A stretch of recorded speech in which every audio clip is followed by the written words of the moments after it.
ये जो आज हमारे पास एक मॉडल आया है वो MI का A3 मॉडल है, जिसमें चार्ज डालने पर चार्जिंग शो कर रहा है। जैसा आप देख रहे हैं 54% चार्जिंग शो कर रहा है, लेकिन एक्चुअल में इस हैंडसेट के अंदर जो है फेक चार्जिंग का इशू है।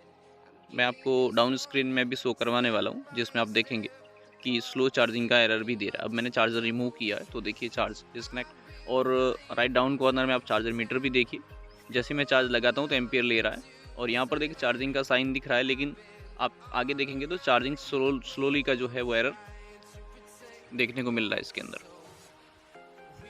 देखिए चार्जिंग स्लोली, यानी ये समझ आ रहा है कि इसके अंदर फेक चार्जिंग का इशू है। तो इसकी थ्योरी हम समझ लेते हैं कि इसके अंदर जो फेक चार्जिंग है वो कहाँ से फेक चार्जिंग का इशू है। ठीक है, MI का A3 मॉडल जो हमारे पास कोरियर के थ्रू आया है। ओके, तो सबसे पहले हम ये देखेंगे कि इसके अंदर जो IC लगी हुई है वो कौन सी लगी हुई है। PMI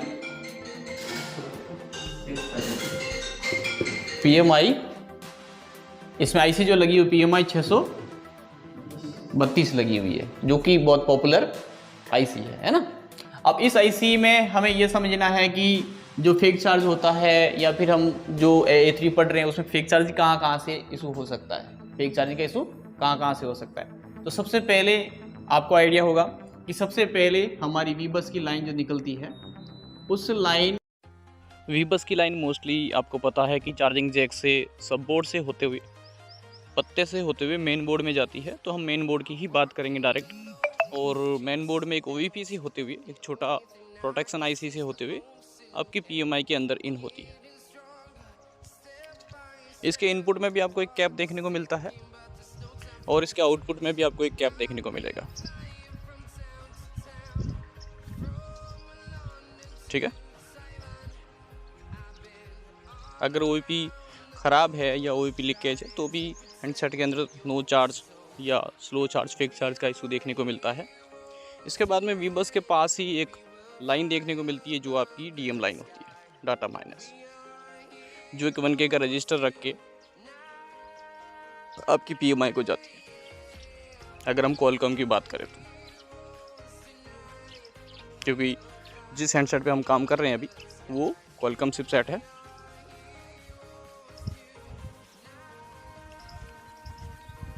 और इसके बाद में DM के पास में DP यानी डाटा प्लस, डाटा पॉजिटिव, वो भी 1K रजिस्टर से होते हुए PMI को जाती है। इसी के पास में एक ID पिन होती है जो कि OTG वगैरह के लिए यूज होती है, वो भी आपके PMI को ही जाती है, जो कि आप कह सकते ग्राउंड के नियर बाई या DP के बाद में।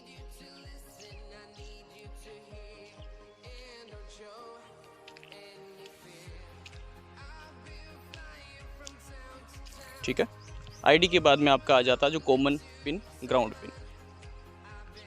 अब यहाँ तक कि DMDP की बात खत्म नहीं होती है। यहाँ पर ये DMDP जो है रजिस्टर से पहले आपके CPU को जाती है, यानी आपकी DMDP क्वालकॉम के अंदर देखे तो रजिस्टर से PMI और उसके बाद में CPU को जाती है। तो हम यहाँ पर एक CPU भी बना देते हैं।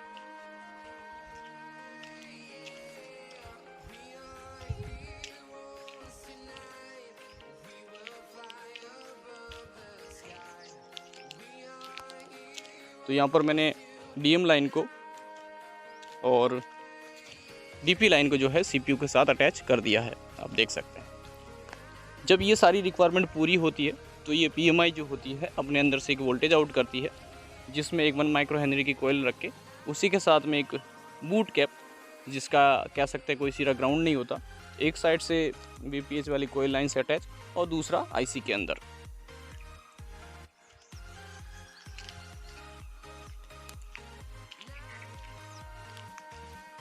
यानी यहाँ पर मैं ये समझा रहा हूँ कि अगर DP ID या फिर DMDP पहले या DMDP बाद में भी अगर प्रॉब्लम है तो आपके फ़ोन के अंदर फेक चार्जिंग हो सकता है।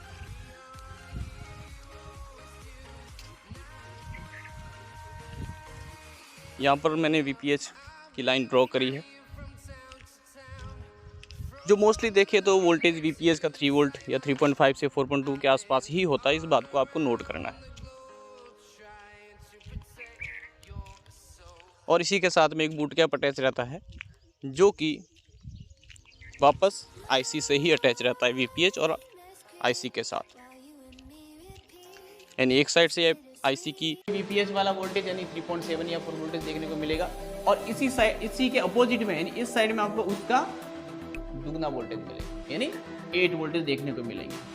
अब कंडीशन हमें ये सारा कुछ प्रोसेस सही दिखता है तो हम आईसी को भी रिप्लेस करके देखेंगे कि मान के चलिए आईसी प्रॉपर वर्क नहीं कर रही है, इसीलिए तो अगर हमें ये वोल्टेज मिल रहे हैं प्रॉपर, एक साइड 3.7 कुछ भी और एक साइड 8 वोल्ट मिलते तो आईसी पे डाउट नहीं करेंगे, आईसी अपना काम कर रही है। ठीक है, तो ये प्रोसेस हम इस A3 के सेट में हम फॉलो करने वाले, जो कि आपका थ्योरी मैंने आपको समझाया।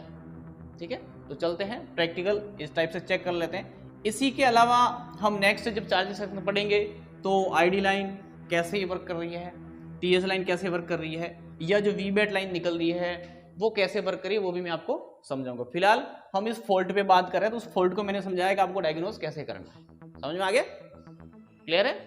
ठीक है। अब इस फ़ोन में आप देखिए कि एक साइड में मैं बोर्नियो लेफ्ट डाउन कॉर्नर में दिखा रहा हूँ, एक साइड में नीचे मैं बोर्ड दिखा रहा हूँ। इसमें हमें सबसे पहले जो डायग्नोस करना है वो DMDP लाइन, जैसा कि मैंने आपको थ्योरी के अंदर बताया था कि DMDP आपके मेन बोर्ड से होते हुए, यानी यहाँ से मेन बोर्ड से होते हुए एक बीच में 1K रजिस्टर रख के ये सीधी जो है ऊपर जाती है। तो यहाँ पर हम देखें तो ये जो मैं चेक कर रहा हूँ वीबस लाइन है, तो वीबस लाइन का तो ये है कि अगर चार्ज कनेक्ट हो रहा है तो वीबस कंप्लीट है। ठीक है, नेक्स्ट हम चेक करेंगे DMDP। तो इसकी DMDP जो लाइन है आप देखिए नीचे से कितना नंबर पिन है, 1 नंबर जिस पे GR आ रहा है, 2 नंबर उस पर भी GR आ रहा है। हम अगर कनेक्टर की बात करें और रिवर्स फॉरवर्ड दोनों चेक कर रहे हैं, हम ऐसे याद रखें ये सेम नहीं होने चाहिए। और हम आगे ऊपर जा रहे हैं बोर्ड में, तो ऊपर देखिए जो मैंने थ्योरी में रजिस्टर आपको मेंशन किए थे वही रजिस्टर आपको यहाँ शो हो रहे हैं। ठीक है, तो आपने देखा था कि रजिस्टर थ्योरी में जो बताया था रजिस्टर से पहले CPU को जा रहा था लाइन DMDP और रजिस्टर के बाद में PMI को जा रहा। तो हम ये वेरीफाई कैसे करेंगे? हम वेरीफाई इसको ऐसे करेंगे कि हम रजिस्टर को रिमूव करेंगे, जिससे हमारे पास 2 सोर्स रहेंगे, एक CPU साइड और एक PMI साइड। उन दोनों का हम जो है वैल्यू चेक करेंगे। तो सबसे पहले हम जो है इन रजिस्टर को निकाल देते हैं।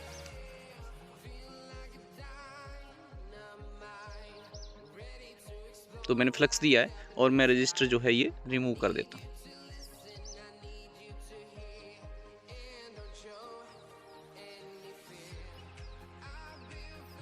क्योंकि रजिस्टर लगे लगे हम DMDP का वेरिफिकेशन नहीं कर सकते।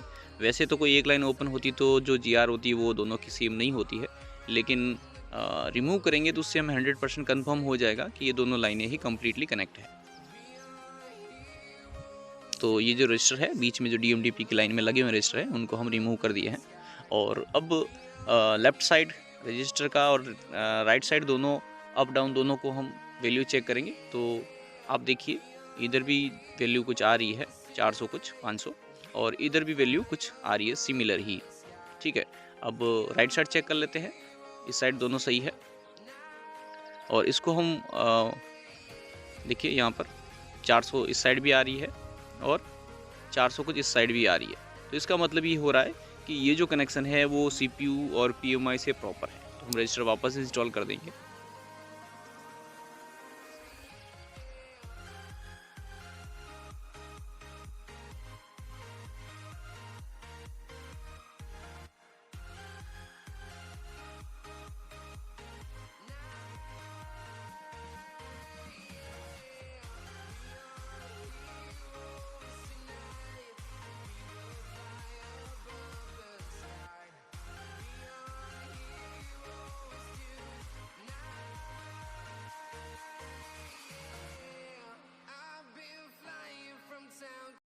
जो PMI है उसके पास में जो हमारा कोयल और जो कैप और जो OEP लगी हुई है उसकी इन में और आउट में भी वोल्टेज चेक करेंगे। कौन से वोल्टेज? Vbus। तो इसके लिए हमें यहाँ पर वोल्टेज पहले उस साइड इंजेक्ट करने पड़ेंगे, तभी यहाँ वो वोल्टेज आएंगे, नहीं तो नहीं आएंगे।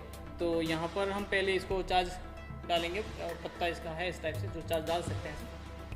यहाँ पर इस OEP के इन और आउट में दोनों जगह चेक करने वाला हूँ। जैसा कि आप स्क्रीन में बोर्नियो में देख सकते हैं कि यहाँ पर जो है ये लाइन OBP के जरिए इसके अंदर एंट्री कर रही है, देखिए ये है ना। चलो तो फिर हम देख लेते हैं इसमें कि ये कहाँ है। ठीक है, ये OBP के साथ कुछ छिड़खानी तो हो रही है ऑलरेडी, हाँ। तो अब हम जो है इसमें चार्ज प्लग इन कर देते हैं। वैसे OBP के ऊपर ऑलरेडी कोई काम हो रखा है, तो हम अभी इस फ़ोन को जो है चार्ज प्लग इन करते हैं। और चार्ज प्लग इन करने पर आप चार्जर मीटर के अंदर देखिए इसने कुछ मिली एम्पियर कंज्यूम किया है राइट डाउन कॉर्नर में। और अब हम OBP का इन और आउट वोल्टेज चेक करने वाले हैं। तो मीटर को मैंने वोल्टेज मोड में कर दिया है राइट अपर कॉर्नर में, और चेक करने वाले हैं। देखिए यहाँ पर इनपुट में कितना वोल्टेज है, ठीक है, और साथ ही साथ आउटपुट का वोल्टेज भी हम चेक कर लेते हैं। तो जैसा कि आप देख रहे हैं इन और आउट दोनों ही प्रॉपर है, 5.2 वोल्ट आपको शो कर रहे हैं, तो यहाँ पे ये ठीक है। नेक्स्ट नियर बाई जो आपकी IC है उसके नियर बाई जो कैप है उस पर भी हम चेक कर लेते हैं कि क्या कंडीशन है। यहाँ पर देखिए 5 वोल्ट देखने को मिल रहे हैं। ये आपकी PMI है और इस PMI के अंदर देख लेते हैं क्या कंडीशन है।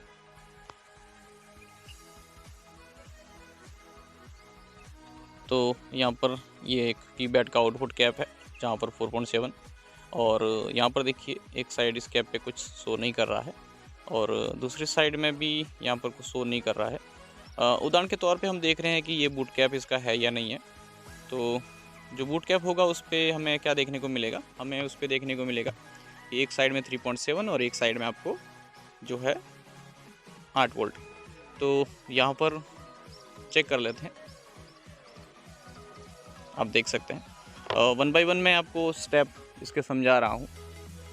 वैसे तो यहाँ पर बूट कैप पे आपने विदाउट बैटरी देखा कि न तो VPH वाला वोल्टेज आ रहा था, न ही जो है जो एक हायर वोल्टेज आता है 8 वोल्ट वो भी नहीं आ रहा है, ठीक है। तो अभी नेक्स्ट चलते हैं कि बैटरी डाल के भी हम चेक करेंगे।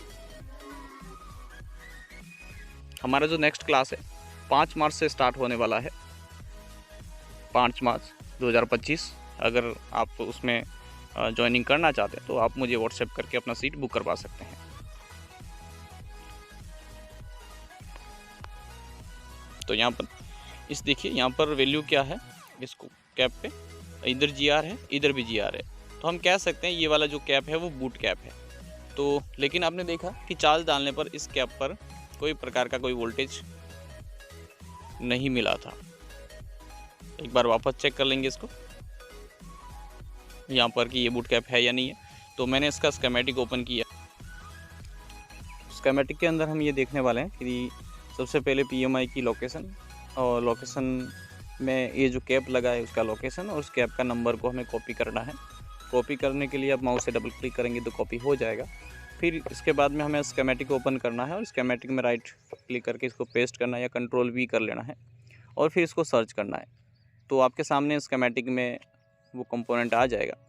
तो जैसे ही मैंने सर्च किया तो हमारे सामने वो कंपोनेंट आ चुका है, और इस कंपोनेंट में जो मेंशन है वो बूट कैप मेंशन है, यानी ये जो कंपोनेंट है वो बूट कैप है, ठीक है।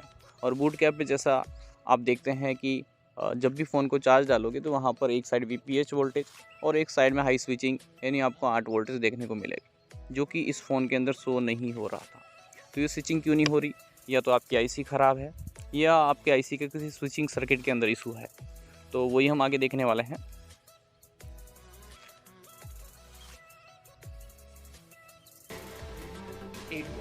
इस कैप की भी वैल्यू चेक करेंगे, 0.027 माइक्रोफेरेड का है। ये वैल्यू भी इसकी प्रॉपर होनी चाहिए। अगर ये शॉर्ट वॉट भी होगा तो भी तकलीफ आई, ठीक है। तो चलते हैं बोर्ड पे वापस। हाँ सिटी से आया अपने पास। तो अब हम देख लेते हैं इस कैप की पहले वैल्यू क्या है। तो 27 नैनोफेरेड है ये, ठीक है।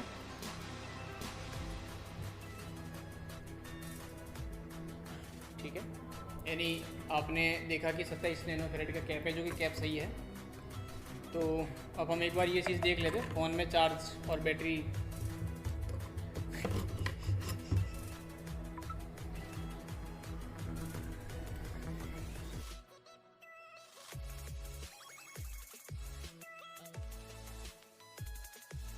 इस फ़ोन को जो है हम बैटरी अटैच करके चार्ज प्लग इन कर रहे हैं।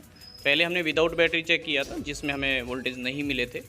तो अब हम बैटरी डाल के और फिर बूट कैप पे वोल्टेज चेक कर रहे हैं। तो बूट कैप पे वोल्टेज एक साइड में आपको 3 वोल्ट से 4.2 के आसपास मिलता है। तो चेक करते हैं कितना आ रहा है इधर। यहाँ देखिए 5 वोल्ट आ रहा है जो कि सही नहीं है। 5-6 वोल्ट बन रहा है जो कि VPH आपको पता है 3 वोल्ट से लगाकर या 3.5 से लगाकर 4.2 होता है। दूसरी साइड देखिए 8 वोल्ट आना चाहिए जहाँ पर 9 वोल्ट 9.4 वोल्ट बन रहा है। तो ये भी गलत है। तो हमें यहाँ समझ में आ रहा है कि यहाँ पर इस सर्किट के अंदर यानी इसका जो बूट कैप सर्किट है या फिर कोयल सर्किट है या स्विचिंग सर्किट है उसके अंदर इशू है। तो इसके लिए हमें कोयल की वैल्यू भी हमें चेक करनी पड़ेगी और इसमें कोयल मोस्टली 1 माइक्रो हेनरी की यूज होती है। तो देखते हैं इसका कितना यूज हुआ है कोयल, और कैप ऑलरेडी हमने चेक कर चुके हैं। ठीक है, चलते हैं आगे। हमने फर्स्ट चेक किया था उसमें क्या हो रहा था कि कुछ लूज कनेक्शन के कारण प्रॉपर नहीं चेक हो पाया था। तो अभी हमने देखा कि यहाँ पर जो वोल्टेज आ रहे हैं वो हाई वोल्टेज आ रहे हैं। ठीक है, तो हमें प्रॉपर देखना पड़ेगा। इसके पास में जो है एक कोयल लगी, इस कोयल की वैल्यू, तो इस कोयल की वैल्यू हम चेक कर रहे हैं। यानी ये तो ये कोयल एक्चुअल में एक साइड से टूटी हुई है। जब हमने मीटर अटैच किया तो ये देखा गया कि कोयल एक साइड से टूटी हुई है। तो यही रीज़न हो सकता है कि कोयल प्रॉपर नहीं होना जिसके कारण ये स्विचिंग सर्किट काम नहीं कर रहा है। तो यहाँ देखिए एक साइड से कोयल अटैच है और एक साइड से टूटी हुई है। जैसे ही हमने मीटर टच किया, प्रोब टच किया, तो कोयल वहाँ से डिस्कनेक्ट हो गई। तो अभी हमें यहाँ क्या करना है, कोयल को यहाँ पर दूसरा डालना है। और जैसा कि VPH लाइन में आपको याद रखना है कि VPH की लाइन में हमेशा 1 माइक्रो हेनरी का कोयल यूज होता है। तो यहाँ पर हमें एक दूसरा कोयल इंस्टॉल करना है। जो इसका डस्ट लगा हुआ है, जो इसका मैग्नेट डस्ट, उसको हटा के यहाँ पर दूसरा VPH कोयल जो है इंस्टॉल करना है। उसके बाद में देखते हैं कि क्या कंडीशन है।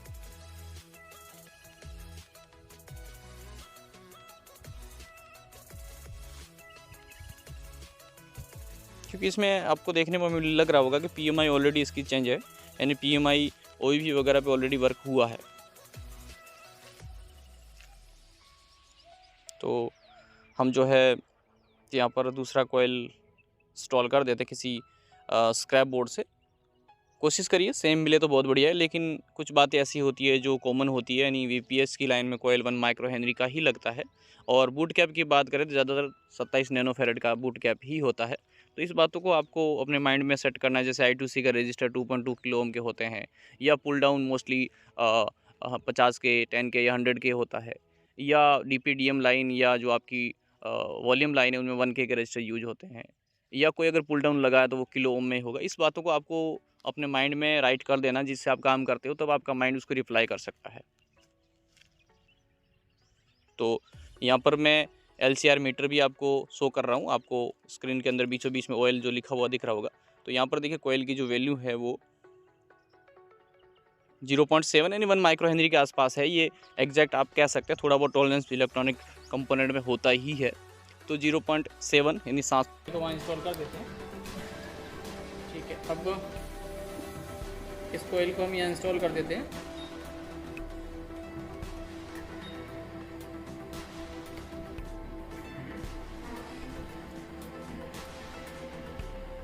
और इंस्टॉल करने के बाद वो वोल्टेज भी चेक करेंगे कि वोल्टेज क्या बन रहे हैं, क्योंकि वोल्टेज मैंने पहली बार देखी है कि यहाँ पर इस टाइप के वोल्टेज बनते हैं। तो ये आपके लिए भी एक नया एक्सपेरिमेंट होगा कि कोयल अगर नहीं लगी हुई है या तो इस तरीके से आपको इशू आएगा। तो अब हमने इसको पूरा जो है क्या बोलते हैं पैक कर दिया है और कोयल भी इंस्टॉल कर दी है। अगर अब कोयल डालने के बाद अगर चार्ज होना स्टार्ट हो जाता है और एम्पियर लेना स्टार्ट हो जाता था, हम ये मान के चलेंगे कोयल ही ड्राई थी या कोयल ही लूज कनेक्शन थी, है ना। तो मैंने भी इसको पूरा पैक किया, देखिए पूरा पैक कर दिया है। और अब मैं इसको जो है यहाँ पे चेक कर रहा हूँ चार्ज डाल के। तो आप एम्पियर मीटर में ध्यान दीजिए कितना एम्पियर ले रहा है, अभी कुछ भी नहीं है केबल। और एम्पियर मीटर की तरफ मैंने एक साइन किया, वहाँ देखिए अभी इसने एम्पियर लिया है, 1 एम्पियर से ऊपर सीधा ही ले लिया है। आप देख सकते हैं एम्पियर मीटर के अंदर। और चार्जिंग में भी जो स्लोली का एरर आ रहा था वो फिक्स हो गया होगा। और एम्पेयर मीटर के अंदर आप देख रहे हैं पहले माइनर लेता था और अभी ये कोयल डालते ही जो है इसने हाई एम्पेयर लेना स्टार्ट कर दिया, यानी अपना जो एक नॉर्मल चार्जिंग एम्पेयर होता है 1.5 या 1.4, ये मीटर के अंदर थोड़ा सा कम दिखाता है मेरे इस मीटर में, क्योंकि ये पीसी से कनेक्ट वाला मीटर है। तो अभी हम देख लेते हैं, पहले 54% था और अभी देखो मैंने बैटरी हटाया है और बैटरी हटा के मैं जो है वापस लगा रहा हूँ।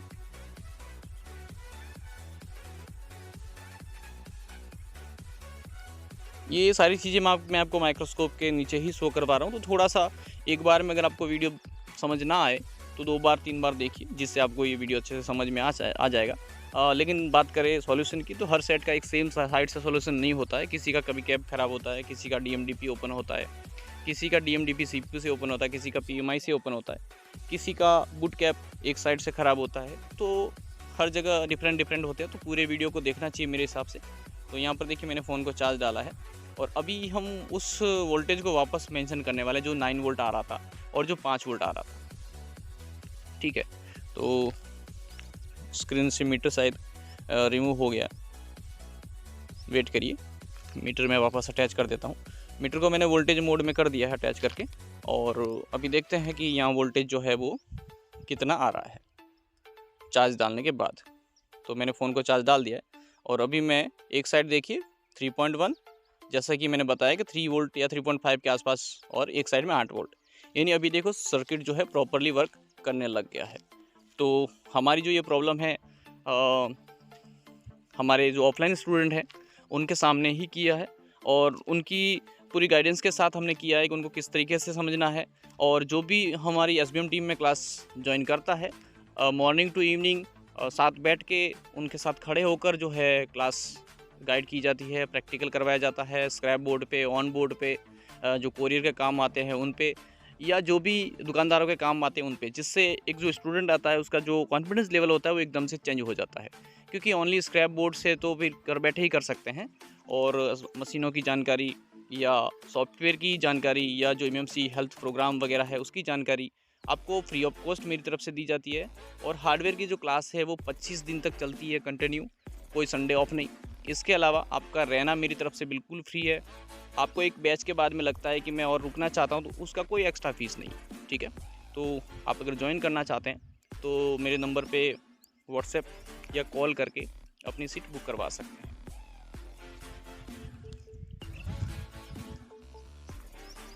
अगर आप मेरे चैनल पे नए हैं तो प्लीज़ चैनल को सब्सक्राइब, लाइक और कमेंट ज़रूर करें आपको वीडियो कैसा लगा।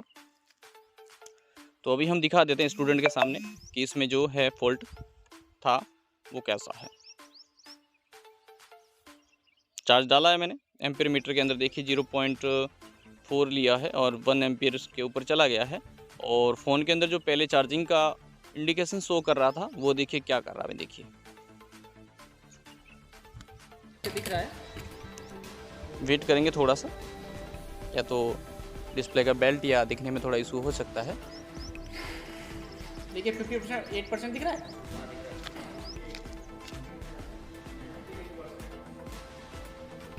ये देखिए दिख रहा है ना। और अब एम्पियर भी लेने लग गया, थोड़ा सा रखते हैं 59 तक, ठीक है। फेक चार्ज था। फिलहाल हमने इसको चार्ज डाला है और चार्ज डालने पर देखते हैं कि कितना % चार्ज है। ये अभी 72 हो गया है सीधा ही, अब तो बहुत ही टर्बो बूस्ट हो गया है। तो अब देखते हैं कि हमारा 73 होता है या नहीं होता है।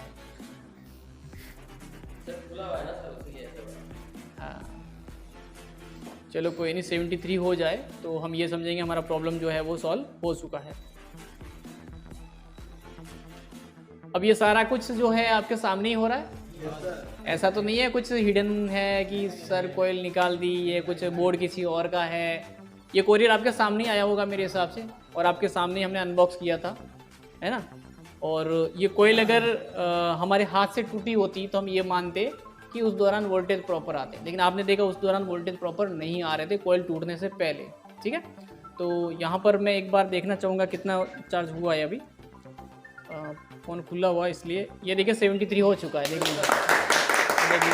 73 आप देख सकते हैं यहाँ पर, इसका जो 73 कम्प्लीटली हो चुका है, आप देख सकते हैं। तो आपका जो प्रॉब्लम है हालांकि था नॉर्मल कोयल ही है, ये देखिए नॉर्मल सा कोयल है, लेकिन फॉल्ट कितना बड़ा कि कहीं बहुत दूर से ये सेट हमारे पास बनने के लिए आया है, रिटर्न होके आया है। और ठीक है,